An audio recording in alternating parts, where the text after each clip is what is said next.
Kalau kita diberikan cobaan, lihat orang yang lebih berat teman-teman sekalian. Kalau kita flu, ada orang flu dan demam. Jangan lihat orang yang sehat, karena kita tidak bersyukur gitu kan. Atau kita tidak bisa sabar. Kalau kita flu dan demam, ada orang flu demam rematik. Kita flu demam rematik, ada orang stroke. Kita stroke, ada orang meninggal.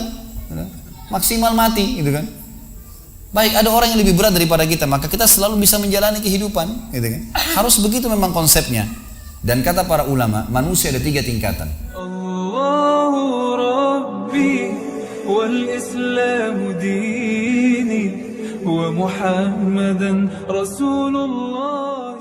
Sedikit saya ingin jelaskan konsep syukur di sini teman-teman sekalian. Ada hadis Nabi SAW yang menjelaskan kepada kita, selalulah bersyukur, selalulah lihat orang yang di bawah kalian, maka kalian akan bersyukur, karena itu akan menambah nikmatnya Allah. Kaidahnya kata ulama, kalau kita diberikan nikmat, kita lihat orang yang di bawah kita. Kalau kita diberikan cobaan, lihat orang yang di atas kita. Contohnya, kalau kita masih pakai sepeda teman-teman sekalian, jangan lihat orang yang pakai motor, kita tidak akan pernah bersyukur. Syukuri sepeda, Allah akan pindahkan ke motor. Kita lagi naik motor, jangan lihat orang yang punya mobil, kita tidak akan bersyukur. Lihat orang yang naik sepeda. Kita punya mobil tahun 2012, jangan lihat orang yang 2015, tidak akan bersyukur. Syukuri yang ada. Kita pakai mobil satu, jangan lihat orang yang punya 2 mobil, kita tidak akan bersyukur. Selalu lihat orang yang di bawah, kata Nabi SAW. Kita jalan kaki pun, naik sepeda ada orang jalan kaki, kita jalan kaki ada orang yang puntung kakinya, gitu kan. Lihat selalu orang yang di bawah, kita akan selalu bersyukur. Dan hanya itu yang Allah minta, syukuri, alhamdulillah, alhamdulillah, itu saja. Sebagian ulama salaf dari sahabat dan tabi'in teman-teman sekalian, kalau lagi bergerak, bekerja, jalan, beraktivitas, lisan mereka kalau tidak lagi ngobrol sama orang, kalau bukan alhamdulillah, astagfirullah, 2 saja. Syukuri nikmat Allah, bertobat kalau ada dosa. Ini 2 kata kuncinya. Alhamdulillah, alhamdulillah, alhamdulillah. Terus astagfirullah, astagfirullah, astagfirullah. Terus begitu, berzikir kepada Allah Subhanahu wa taala. Sampai dinukil Syekh bin Baz rahimahullah, seorang mufti Saudi yang sudah meninggal, aslinya dari Yaman tapi warga negara Saudi yang buta matanya. Beliau rahimahullah, kalau lagi terima telepon, dinukil oleh dari murid-muridnya, kalau lagi terima telepon, kalau beliau lagi dengarkan pembicaraan orang yang sedang mengeluh, beliau sambil berzikir. Alhamdulillah, alhamdulillah, alhamdulillah, subhanallah, alhamdulillah, la ilaha illallah, Allahu akbar, astagfirullah. Lagi berzikir, gitu kan? Kalau sudah saja beliau jawab. Jadi tidak ada waktu jeda kosong. Selalu berzikir kepada Allah Subhanahu wa taala. Jeda lampu merah teman-teman sekalian, berzikir kepada Allah, alhamdulillah, alhamdulillah, syukuri terlalu nikmat Allah. Karena ini passwordnya, ini kata kunci untuk bertambah nikmat. Dengan kalimat itu. Cuma sayangnya kita mau bersyukur ya, kalau kita anggap itu nikmat. Saya menemukan penelitian saya pribadi di teman-teman di lapangan kita ini. Kenapa banyak umat Islam yang jarang bersyukur? Karena mereka mau bersyukur kalau yang sudah dianggap oleh dia nikmat. Kalau yang dia belum anggap nikmat, dia tidak bersyukur. Misal, targetnya mobil, Allah masih kasih motor. Dia tidak syukur itu motor. Kamu naik apa datang? Naik motor. Mana motor kamu? Itu tuh yang sudah butut, tuh sudah 5 tahun. Padahal motor ini sudah banyak ngantar dia kemana-mana. Gitu kan? Coba alhamdulillah di motor saya masya Allah berjasa. Insya Allah sebulan kemudian Allah ganti. Gitu. Syukuri dulu yang ada, gitu kan? Orang banyak mengeluh, tidak mau bersyukur karena dia belum anggap nikmat. Dia targetnya rumah besar, Allah masih kasih rumah kecil, tidak disyukuri. Ini rumah saya, tapi sering gini, tapi masih kecil, tapi masih begini. Ada orang subhanallah dari pertama ketemu sampai pisah semuanya keluhan. Istri saya begini, suami saya begini, pembantu saya begini, kerjaan saya begini, semua keluhan. Tidak pernah lisannya mengatakan alhamdulillah. Bagaimana Allah mau tambah nih? Gitu kan? Nggak mungkin. Baik, tingkatan manusia. Kalau kita diberikan cobaan, lihat orang yang lebih berat teman-teman sekalian. Kalau kita flu, ada orang flu dan demam. Jangan lihat orang yang sehat, karena kita tidak bersyukur, gitu kan? Atau kita tidak bisa sabar. Kalau kita flu dan demam, ada orang flu demam rematik. Kita flu demam rematik, ada orang stroke. Kita stroke, ada orang meninggal. Maksimal mati, gitu kan? Baik, ada orang yang lebih berat daripada kita, maka kita selalu bisa menjalani kehidupan, gitu kan? Harus begitu memang konsepnya. Dan kata para ulama, manusia ada 3 tingkatan. Tingkatan pertama, tingkatan orang yang paling bawah, bobrok sekali. Dikasih nikmat tidak pernah bersyukur, apalagi cobaan. Ini orang dari pertama ketemu sampai pulang tadi keluhan semua. Semuanya keluhan, tidak pernah lisannya bilang alhamdulillah. Bagaimana keluarga kamu? Istri saya cerewet, suami saya jahat, ini, kerjaan saya tidak baik, saya kerja begini. Padahal dia hidup nih, nafasnya masih masuk gratis nih, nafas. Padahal kalau dia sesak nafas, bayar tabung berapa juta tuh di rumah sakit. Masih bisa bernafas, tidak bersyukur kepada Allah SWT. Ini manusia paling bobrok. Apalagi kalau cobaan datang, flu satu kampung tahu dia flu tuh. Ada golongan yang kedua, orang mukmin.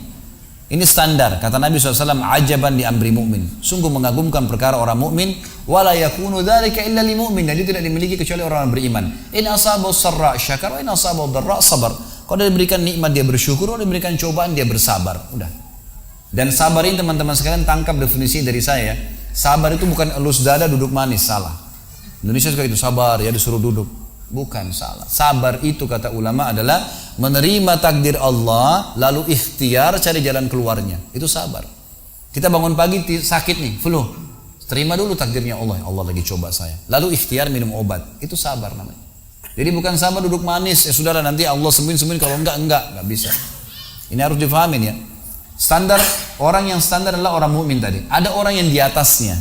Kata ulama, diberikan nikmat bersyukur, diberikan cobaan bersyukur. Ini tingkatan tertinggi. Selalu lisannya pun bersyukur. Bahkan sebagian ulama salaf dari sahabat dan tabi'in, mereka malah bermuhasabah, beristighfar kepada Allah kalau dalam 1 tahun tidak pernah sakit. Mereka malah istighfar, ini ada apa nih? Gitu kan? Karena Nabi SAW mengatakan kalau Allah cinta seorang hamba, Allah akan mengujinya. Karena kalau ujian datang tidak ada waktu untuk bermaksiat. Gitu kan? Mana ada waktu bermaksiat kalau lagi sakit, lagi ada cobaan, lagi ada utang banyak dipikirin, gitu kan? Gak ada waktu untuk maksiat. Tapi kalau lagi leha-leha, semuanya lagi ada, terbuka sekali itu syaitan. Dikipas-kipas sama syaitan. Ayo zina, ayo gini, ayo ke diskotik, ayo gini, buat ini, gak apa-apa nanti taubat. Ini digoda sama syaitan. Nah, tingkatan ini tertinggi teman-teman sekalian. Bagaimana memahaminya? Bagaimana kalau diberikan nikmat bersyukur baiklah. Setiap minum alhamdulillah, makan alhamdulillah, apa saja alhamdulillah. Dan kita tahu, minum disuruh habis minum baca alhamdulillah, habis makan alhamdulillah, bangun tidur alhamdulillah. Tujuannya supaya nikmat itu terus bertahan dan bertambah, gitu kan? Baik. Kalau kita diberikan cobaan, bagaimana caranya bisa bersyukur? Ulama berikan gambaran. Dengan cara tadi menggunakan kaidahnya, membayangkan sesuatu yang lebih berat daripada itu. Misal, ini saya kasih contoh. Kalau ada seseorang pulang ke rumahnya, kemudian ditemukan rumahnya kebakaran. Apa yang harus dilakukan? Di dalam Islam teman-teman sekalian, kalau sesuatu sedang terjadi, kita dianjurkan untuk tidak bertanya kenapa terjadi. Sudah selesai, kata Nabi SAW, kalau terjadi sesuatu pada kalian, ucapkan qaddarallahu ma syaa fa'al. Allah sudah takdirkan, Allah berbuat yang dia mau. Sudah selesai, gitu kan? Kalau kita pulang ke rumah, ternyata rumah kita kebakaran. Yang kita harus lakukan dalam Islam, kata para ulama, tidak bertanya kenapa kebakaran, tapi solusinya. Apa jalan keluarnya? Baik, panggil tetangga, ambil air, telepon pemadam kebakaran, ikhtiar, itu tugas kita. Kalau lagi datang musibah, kita ikhtiar, gitu kan? Sambil menikmatin prosesnya. Ternyata rumahnya juga hangus, nggak ditemukan sedikit pun. Apakah dia masih bisa bersyukur teman-teman sekalian? Jawabannya iya, dengan sangat jelas. Dia bisa mengatakan alhamdulillah saya nggak di rumah pada saat itu. Kalau saya di rumah, saya ikut terbakar. Dan puncak daripada masalah kalau seseorang sedang ditimpa musibah teman-teman sekalian, kata ulama, adalah puncak mustajabnya doa. Puncak mustajabnya doa. Jadi kalau musibah sedang datang, itu luar biasa hubungan seorang hamba dengan Tuhannya. Allah ijabah doa-doanya itu. Apalagi kalau dia terzalimi, itu luar biasa. Kesempatan. Kenapa? Pas kena. Baik. Saya pernah punya pengalaman teman-teman sekalian. Waktu itu namanya manusia dicoba. Saya pernah ada cobaan, ada beberapa hal yang saya ingin bayar di Jakarta dan terlambat. Saya datang mau khutbah Jumat di masjid. Ini bukan masalah riya. Jadi antum bisa menceritakan sesuatu kalau bisa bermanfaat bagi orang dan kontrol masalah riyanya. Fa'amma binikmati rabbika fahaddits. Nikmat Tuhanmu ceritakan, hai Muhammad, kalau memang bisa memberikan manfaat kepada orang lain. Dan bukan riya itu kan kalau kita iyakan, kalau kita tidak iyakan tidak akan riya. Makanya Sa'id bin Musayyib rahimahullah pernah berkata, saya 40 tahun sholat, gitu kan? Selama 40 tahun tidak pernah ketinggalan takbiratul ihram pertama imam. Dia ceritakan tentang dirinya. Dia tahu dirinya nggak riya, dia cuma berikan manfaat kepada orang. Sementara Nabi SAW mengatakan siapa yang bisa menjaga 40 hari saja, tidak kehilangan takbiratul ihram pertama imam Allah Akbar dan juga Allah Akbar, maka dia diselamatkan dari sifat kemunafikan. Selamanya nggak pernah dusta itu. Selamanya nggak bakal ungkirin janji. Selamanya tidak akan berkhianat di amanah, gitu kan? Baik, teman-teman sekalian, saya pernah ada di musibah, kemudian ada masalah yang saya hadapi, lalu saya datang mau khutbah Jumat. Waktu itu masih agak lama, sekitar jam 10:30, jam 12 duhurnya. Saya masuk belum sholat duha, saya masuk masjid, saya sholat. Subhanallah, saya masuk di depan mimbar. Saya yakin tidak ada orang lihat. Lagi sholat, sujud, saya lagi asyik betul. Saya rasakan kenikmatan sujud dalam berdoa itu. Pada saat musibah, beda sekali dengan sekarang. Sekarang saya mau coba nangis nggak bisa. Susah. Pada saat itu nangis sama Allah, ya Allah mudahin, ya Allah gini, ya Allah mudahin.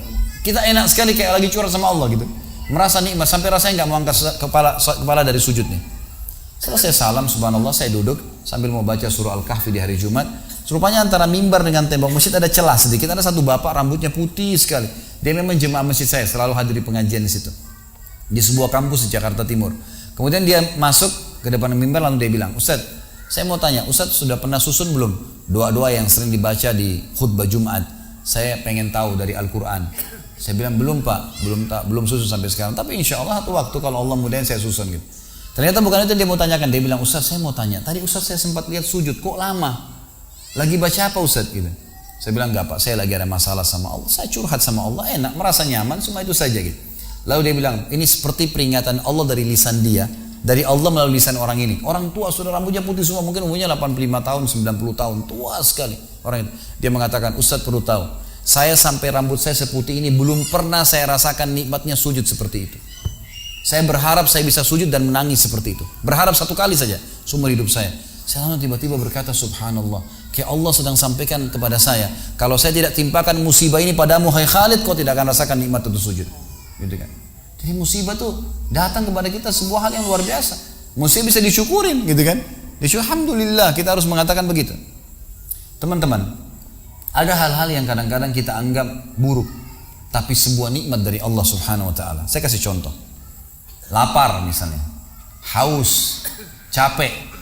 Kira-kira di sini mau lapar nggak? Mau haus nggak? Mau capek nggak? Umumnya orang menjawab tidak. Karena memang orang tidak mau lapar, tidak mau haus, tidak mau capek. Tapi kita lupa teman-teman sekalian, tanpa lapar tidak enak kita makan. Tanpa haus tidak enak kita minum. Tanpa capek tidak enak kita istirahat. Coba ya. Kalau antum lagi habis makan 2 piring udah kenyang, dihidangkan lagi ayam bakar, kambing bakar, sapi, macam-macam. Masih mau makan? Coba kalau lagi lapar, tempe sama sambal sama nasi, enak gak? Luar biasa. Kalau lagi haus, kering tenggorokan, dikasih air es, minum, nikmatnya luar biasa. Coba kalau lagi tidak haus, Pak mau minum apa? Ibu mau minum apa? Apa ya? Dia sendiri bingung mau minum apa, karena nggak haus. Gitu. Coba kalau haus, air es, minta khusus air es. Gitu. Coba kalau dari pagi teman-teman disuruh tidur sampai malam, malam suruh tidur lagi, mau tidur nggak? Coba kalau kita banting tulang, kerja capek, malam tidur 3 jam, enak nggak? Makanya mulai sekarang kalau lapar, haus, capek bilangnya apa? Bukan adu lapar, bukan adu haus, bukan adu capek. Alhamdulillah lapar. Karena lapar masih enak seperti makan, enak lahap. Harusnya begitu. Jadi Allah Subhanahu wa taala memberikan kita yang di mata manusia pun cobaan sebenarnya sebuah nikmat yang luar biasa. Tingkat level tertinggi teman-teman adalah nikmat ada, alhamdulillah. Cobaan ada, alhamdulillah. Luar biasa. Semua disyukurin sama dia. Karena dia tahu bagaimana Allah sangat sayang dengan dia. Bahkan kata Nabi SAW, Inna Allah idha habba abdan ibtalah. Allah kalau cinta seorang hamba, Allah akan mengujinya. Allah uji dengan ujian, gitu kan? Jadi ujian itu akan membuat dia lebih dekat dengan Allah Subhanahu wa taala.